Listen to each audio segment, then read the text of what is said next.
Hello everyone, it is Prince again. Now I saw that earlier today, Spraggles released a video saying that Meowscarada was not as bad as people were making it out to be because of its low pick rate and low win rate, and that it wasn't so much a problem of the Pokemon being weak, so much as it was people aren't well versed in playing it, because it is a speedster and speedsters tend to be more skill intensive than other Pokemon. And this really took me by surprise. I really thought we were past the point where people were underestimating Meowscarada. Meowscarada is a Pokemon that got my buddy Sokovan to the 1400 rank in Master very early on this season, compared to what we usually do. And this wasn't in Duo Queue or Trio Queue, he was doing a lot of Solo Queue. And so I just thought everyone understood that Meowscarada was a pretty top tier Pokemon. Maybe not in competitive, but in Solo Queue it has very, very big strengths that it provides to a team. Mainly, the thing that I've been most impressed with is its rip speed, objective rip speed, basically how quickly it can take an objective from 100 to 0% HP and really catch your opponents off guard, not unlike Dragonite has been known to do. So today I have a game that showcases Meowscarada's strengths, and hopefully this will help convince people that Meowscarada is indeed a very powerful Pokemon right now. So let's do this. This happened only a few days ago. Meowscarada is usually played in jungle, but this time around, someone called the jungle, and so Sokovan took it to the bottom lane with my famous Crustle. I remember being a little bit worried about our top lane this game, because Dragapult and Greninja are not the greatest laners, and that Dartrix is not going to be providing the greatest first gank in the world. Now this was awesome by Sokovan here, stealing their Bunnelby and scoring twice. That's 2 stacks. That is a great lead. And I've got a huge experience lead because I was able to get an Indeedee by myself, which doesn't usually happen as a bottom lane tank. That's what could be really, really cool about scoring. About stacking, is that you can peel off and let your Exp.Share holder actually get way more XP than he's used to while you're doing something that is already beneficial to you. Now, of course, the downside is stacking is really, really risky, and you could die and get wiped and give up the lane and a lot of experience in the lane very quickly if you guys split up, right? But this wasn't going to happen this game because they have Dratini and Comfey at the bottom lane. Oh, and now a Meowscarada gank from the jungle saved them here. Now, Dragonite Comfey is an extremely scary combination of Pokemon in the late game. In the early game, not so much. Dratini is quite weak. I think I secured that. I wasn't quite looking at the scores. But here, if I'm able to catch this Dratini was caught without an eject button many times. It might not have had one, but that is one of the only ways that Dratini could actually get out from under Rock Tomb. So not having one means you probably shouldn't push into where a Crustle can entomb you. So here we are causing the Meowscarada to stay here for a long, long time, and I remember thinking that it looks like one of their top laners, Mewtwo, is now taking the jungle farm because it's just chilling there. But surprisingly, it looks like the jungler actually made it work at the top lane, and we're looking way better than I thought we would be up there. If I'd been paying more attention, I would have known. I don't know if the Mewtwo going into the jungle was a sign of him just wanting to take the farm, or the fact that he needed levels after losing an EXP lead, which seems, based on looking at the levels, to be the case, which is kind of crazy that Mewtwo and Mimikyu were over there losing to Dragapult and Greninja in the early game.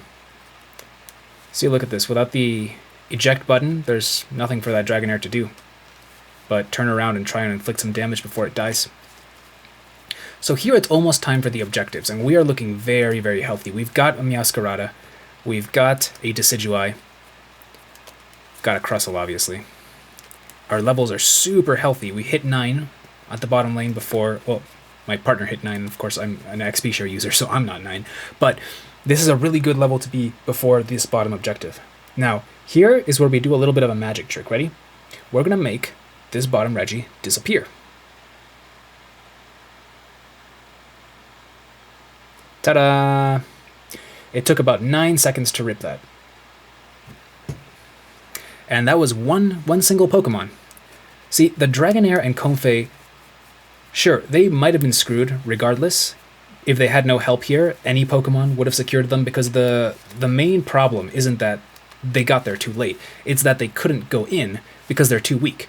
They need a Dragonite in order to fight us, and they didn't have one. So we just got that blanket XP for the entire team. We see that they're trying to defend up there, so we go into their jungle just to take the blue buff and dip back out. We want to starve them of that XP, right? Because that's the way they catch up. Look at the levels on the map right now. They have no one at level 9. We have 3 level 9s and 1 level 10. Now here I was making it look like this place was undefended, when in reality I'm hiding here, right? Now they continue to press in, and I don't know... Yeah, that might work. Crustle doesn't have the most damage, and unfortunately it does evolve the Dragonite. But I hold on long enough for Meowscarada to come back and rip them apart. That is humongous level lead. This bottom laner is 2 levels higher than the jungler. Let that sink in for a sec. Now, this was a product of a number of things. We got really good stacks in early game. We got some steals of farm. I don't think we ever lost any of the mid Indeedis. We won the bottom objective, which was extra experience. A lot of things have been going right for us. There's the enemy Meowscarada, but it's at lower HP and 2 levels lower. Can't do anything. And now the bottom objective is coming back up, and so is the top one. Where am I? I'm already assuming my position here. It is my duty to zone and create space so that the Meowscarada can take down that objective undisturbed. So I'm going to be using my Rock Tomb if I have to, put it in between these stone pillars so no one can walk through. I'm going to be using my X-Scissor to push people away. There's the Rock Tomb, trying to lock out the Meowscarada. Here is Rebel Rouser, making it so that they cannot push through the Crustle. Mewtwo had a good idea trying to get around me instead of through me, but he was too late. The rip speed is too fast on Meowscarada.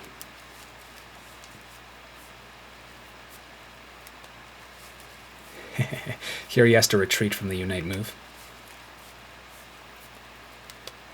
It's a cool little battle between the double team Meowscarada and the Trailblaze Meowscarada. It looks like we're diving in a little bit deep here.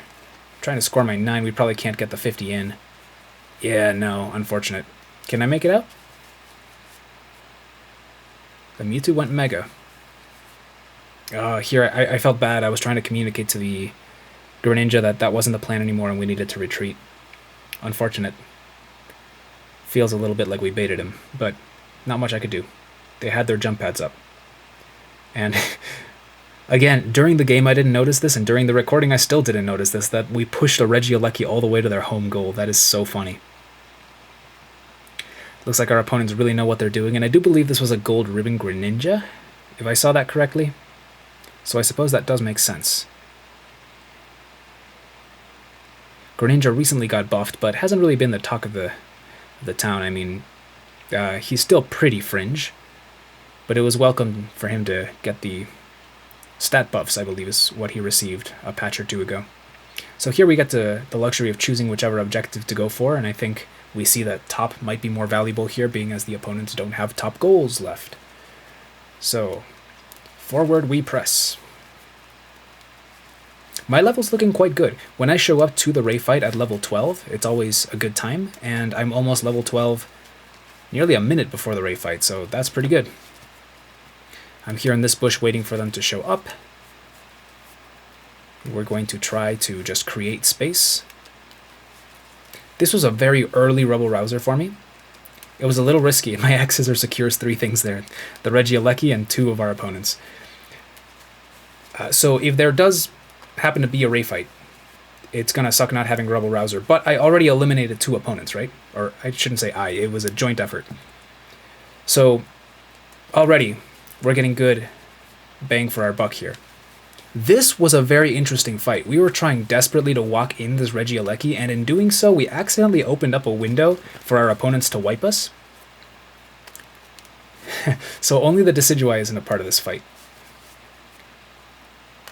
So they take us out. They decide, now we're going to let this Regieleki walk because the Rayquaza spawned and there might be someone ripping it. There wasn't. Now there is. It's this Decidueye. Let's see how this goes. Oh, Dragonite's pretty low. Can we get him? Oh, the outrage stun is big. Oh my gosh, no way he survives that Meowscarada. I remember Sokovan telling me here, oh my gosh, 2 of them are about to die. They're like 1 X-Scissor away from dying, and so I went in there and tried to X-Scissor them. Can I get him? Yeah, I got 2 of them, or 1 of them. Can I get that Dragonite? No, the Dragonite secures the Rayquaza before going down. We're able to rip this Comfey. It's on the Mimikyu, so there's a Mimikyu Comfey. No longer has a shield. Dragapult's going to try and score. Mewtwo's probably scoring on us over there because of the shield. Oh my gosh! He didn't have a shield! And the Dragapult gets 100. And Sokovan defends their points from going in. Now the end score was 488 to 182. If that hadn't happened, if we hadn't scored our 100, we would have been 388 if Mewtwo had scored his 100, 282. So our lead was so massive that we still would have won. But they conceded as soon as they realized those 2 things, that they got scored on A, and B, that Mewtwo was not successful in scoring. I don't know why the Decidueye was farming in the jungle there while the Mewtwo was about to score, but thank goodness Sokovan made it. So I hope this shines a light on exactly how good Night/Trailblaze Meowscarada is in terms of just, man, those objectives really do become a blink and you miss it sort of deal. And it's really nice paired with tanks like my Crustle that can create so much space where it's very hard to get around him. You almost have to go through him and it takes too much time because 9-second rip on a bottom objective. Really, really good. That means your opponents have that much less time to actually make their move, make their decision. And that's a very underrated type of pressure to put on an opposing team, especially if they're all solo queuing and not in communication. So, anyway, that's it for this one, guys. It was just a short one. I hope you guys enjoyed, and I will catch you very, very soon. Thank you.